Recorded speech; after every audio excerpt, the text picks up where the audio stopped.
Hi, here we are, Chapter 4, the last chapter of our semester. What is the power of the monster? When we think about the monster, one of the things that makes the monster so dangerous is its power. What kind of power does it have? Well, on the surface, we might think of obvious physical prowess, right? Godzilla's great strength. Some monsters, like say, some monster zombies are fast, some zombies are slow. Vampires, in many stories, are able to transform themselves into other creatures, such as wolves. And then there are the werewolves, and they have lots of power, too. But beyond the physical power, there's this other power. This power to push our minds and imaginations in places we don't often want to go, necessarily. Jeffrey Jerome Cohen wrote a very interesting work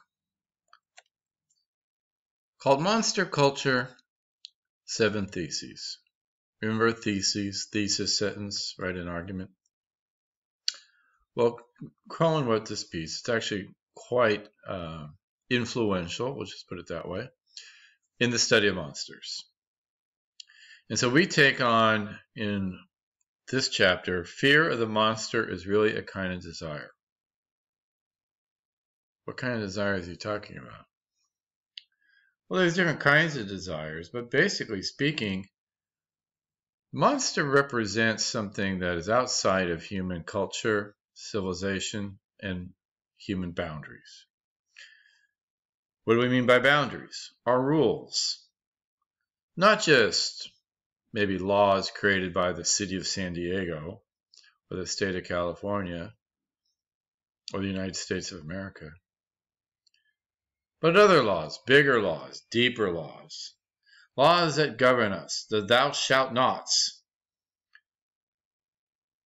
The monster could care less. And there's something inside us that's attracted to that. This is what Cohen examines in Fear of the Monster is really a kind of desire.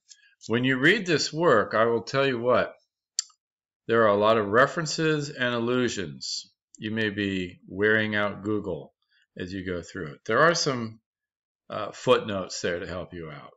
Your gentle editor has done so. But the reality is, unless you're a very well-read person already, you may need to get a little help to really understand what he's talking about. But the big scale picture, right, the broad picture, monsters get to have fun in ways that we do not. Really quite as simple as that. The next piece is a small but important passage from Bram Stoker's Dracula. That's right. In this passage, Jonathan Harker, who is essentially a prisoner in Count Dracula's castle, is wandering around the castle, and he goes into a room and falls asleep. Now, I don't know about you. If I was captured by Count Dracula, even if I didn't know he was a vampire, he's just kind of spooky and weird already. I think I'd have a hard time just falling asleep in a strange room, but he does. And he wakes up, realizes there are 3 women in the room, and they're talking about him. They're talking about kissing him. Mr. Harker thinks this may just be his lucky day. What he does not know is that these 3 women are indeed vampires themselves. And the kisses are not at all something that he's going to like. I'll let you read to find out what happens. Pretty interesting, though. Pretty fun. Well, we finally have to go with it. Twilight. Karen Backstein's article, Unsafe Sex, examines the phenomenon of Twilight, and Edward Cullen in particular.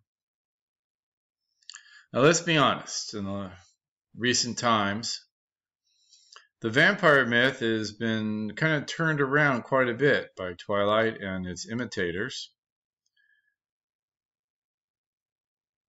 Vampire as a romantic hero.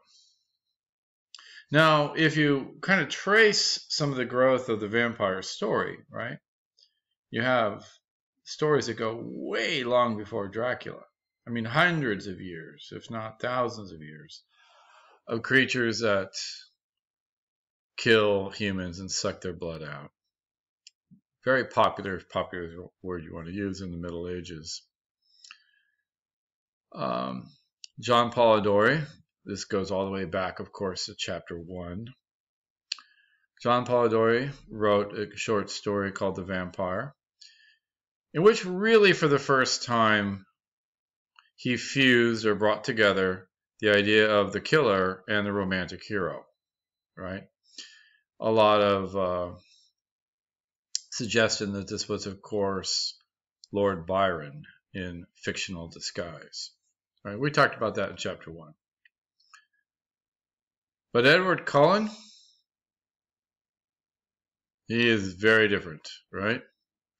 He is a teen heartthrob. This story, Twilight, in all of its various forms, books, movies, etc., oh my God, has a popularity that just can't be ignored. And while it twists and turns both the vampire myth and, to a certain extent, the werewolf story too, I'm not giving things away, am I? Okay, good. There's something very interesting about that. One thing that I will note is that over time, in the age of movies, right, which started not too long after Bram Stoker, right, you have some pretty fearsome and awful-looking vampires, and Nosferatu comes to mind. And then when you get to the talkies, right, you get Bela Lugosi, who pretty freaky guy.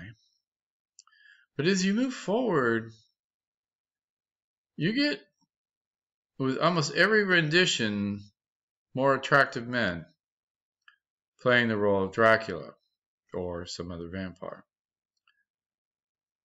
I don't know if you are familiar with Interview with a Vampire with Brad Pitt and Tom Cruise when they were much younger men. And much was made of their physical attractiveness. I know my wife sure did.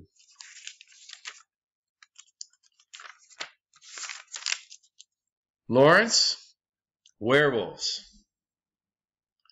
The werewolf story is, again, another very old story, very ancient story. Right? And Lawrence examines werewolf, particularly within the movies, and its progression as well, both from stories that predate the movies to movie stories. And prominently featured is Wolf, with none other than, of course, Jack Nicholson, who brings a certain panache to that kind of a role.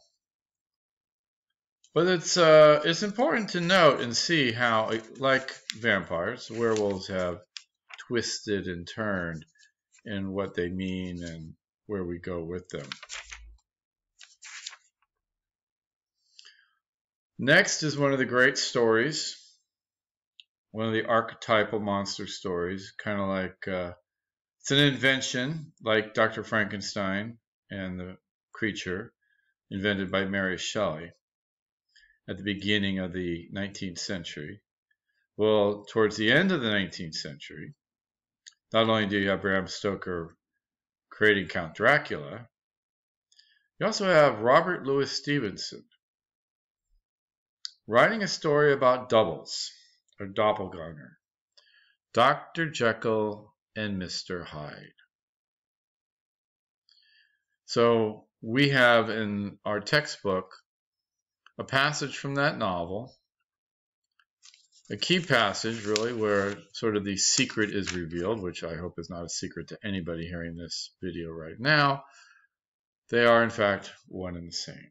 Dr. Jekyll, man of science and reason, trying to purify humanity by isolating evil, placing it into another, his double, a creation called Mr. Hyde, because he hides, right? He's hiding, right? Hides all the evil. The problem is Mr. Hyde cannot be controlled. And not only that, but over time, Mr. Hyde grows more and more powerful to the point where Dr. Jekyll finds it difficult, then ultimately impossible, to transform back from Hyde to Jekyll. Consequences, of course, are horrible. Erica McChrystal writes about this in Hyde as a Monster Villain. Right, so a little bit of analysis of how Hyde is a type, right, of monster. And she examines, I think, in a very interesting way, the concept of the double, right? Hyde as what we sometimes call the other. That's what Hyde is. He's the other. He's that thing that we don't like. He's our shadow. We're going to get rid of him, ignore him, hope that he goes away, or at least we don't want to have to deal with him. Right? We don't want to have to look at him. We don't have to deal with him. We don't have to see him. We don't want to have to acknowledge him. The last work, The Lure of Horror by Christian Jarrett. Why is this attractive? Right? What is it brings us to the horror story? It kind of bookends with Jeffrey Jerome Cohen's beginning article. The lure of horror, though, in many ways is a simple argument. It's part of the human condition. And we have these things, like Dr. Jekyll trying to get rid of the evil and put it somewhere else. We have these parts of us that are, quite honestly, difficult to accept. And the horror story, in many ways, performs a certain kind of a function like that, helping us to deal with ourselves. Hope you enjoy Chapter 4.